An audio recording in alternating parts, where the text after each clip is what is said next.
Too many traders treat watch lists like wish lists. Let's make yours actionable. Want a watch list that actually pays you? Here's the framework. You got to start out with looking for stocks that have catalysts. Okay, that's one of the biggest things. When you're building a watch list, at the end of the day, you're looking for stocks that are multi-dayers, we call them. Stocks that have continued through one day into the next day, etc. And because of that, you need a reason for a sustained move. So I see a lot of people, they're building their watch list, looking at the top percent gainers. That's important. But if that stock has no reason behind the move, what's going to happen after the hype fades, after the big volume day? It's probably just going to go sideways, or even worse, fade all the way back where it came from. So always start with catalysts. Now that can be earnings, contract announcements, or hot sectors. Like hot sectors are huge. And like right now, as I'm recording, we've got quantum computing stocks that are hot, nuclear getting a ton of headlines out there. I actually shared with the members of my mentorship group that today a big list of nuclear stocks. We look for float, we look for volume, we look for recent catalysts, but always be focusing on hot sectors, because what's great about that is you'll usually get one runner and then the next day another one, and for weeks on end you'll have different names making bigger moves inside that hot sector, because the companies are playing a game. They want to get the press release out, get exposure, and get their stock up price up. So you'll see weeks and weeks of hot sector plays. Now, the other thing I want you tracking, and you can do all of this with a simple Google Docs spreadsheet. Now, you can use Excel, etc. I've been using Google Docs for years and years, because back before everyone was in the cloud, Google Docs had semi-real-time data. So you can go to Google Finance formulas and you can start building formulas to look for a lot of these criteria: volume, key breakout levels, current price. Now it is slightly delayed. It's gotten better. Google Docs used to be 15 minutes delayed. Now it's pretty close. I think it's a couple minutes. But when you're doing your research at night or in the morning, a couple minutes delayed, not a big deal, because you're just doing a watch list and you're looking to actually trade it during the day, and you'll be in your brokerage platform getting real-time data.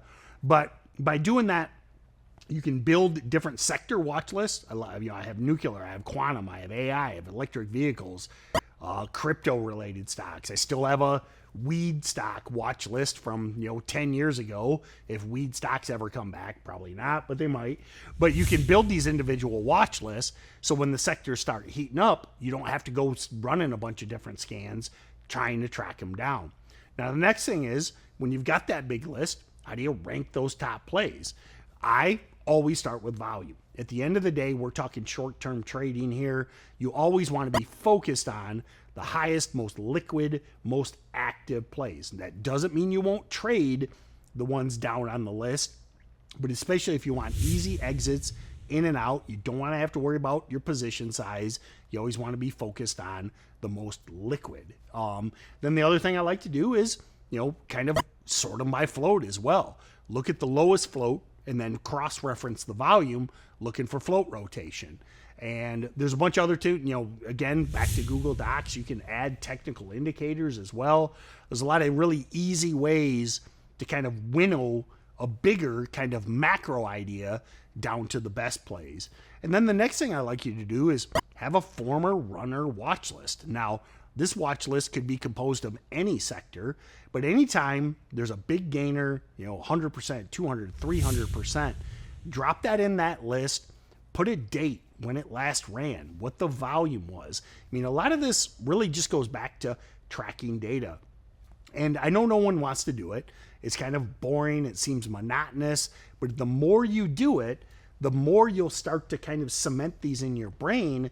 And you get to the point where once you've built that foundation of knowledge, you don't always have to go back to refer to those. It's kind of like when I think of building watch lists and tracking data, it's kind of like taking notes in a class. I mean, the idea is the instructor's talking, you're writing it down, and by doing that, mind to kind of hand, physical connection and reviewing it, now the test comes, you don't have to refer to the notes anymore. Now, most people don't do this work. They just don't want to spend the time. It can be kind of boring. It can be monotonous.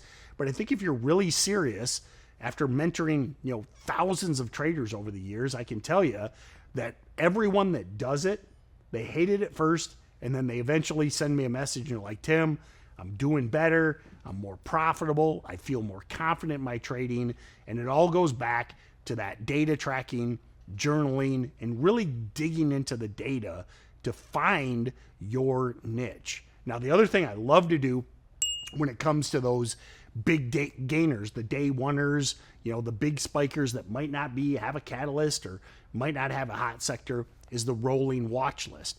So what I call the rolling watch list methodology is every day of the week, Monday, Tuesday, Wednesday, Thursday, Friday, you have the biggest percent gainers, because a lot of these stocks kind of go to sleep on day 2, as I call it, and then they become a day 3 surge. So if you have each of those individual watch lists of the biggest percent gainers, cut it off at about 10 stocks, you now know, and you can set alerts and use a bunch of different tools when they're waking back up.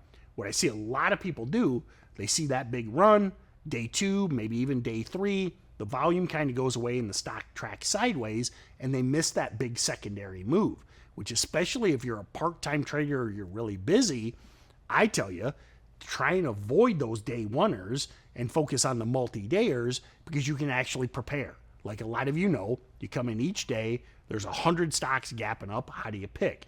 You can winnow down with watch lists to find the multi-dayers, and usually there's only 1 or 2 of those a day. So if you are really busy, you can, kind of identify those without having to just scramble around every day. Like at the end of the day, watch lists allow you to be more efficient and more professional. Now, the last thing I want to mention, a lot of people mention or ask me about, is when do you remove tickers? Okay, when do you kick them off the list? And really, this applies mostly to the rolling watch list methodology. And basically, the reason I have one for each day, Monday, Tuesday, Wednesday, Thursday, Friday, is over time, I've identified through tracking data that typically by the next, like let's say you have your big gainers on Monday. Now it's the following Monday, and you're editing your rolling watch list, because we use each day.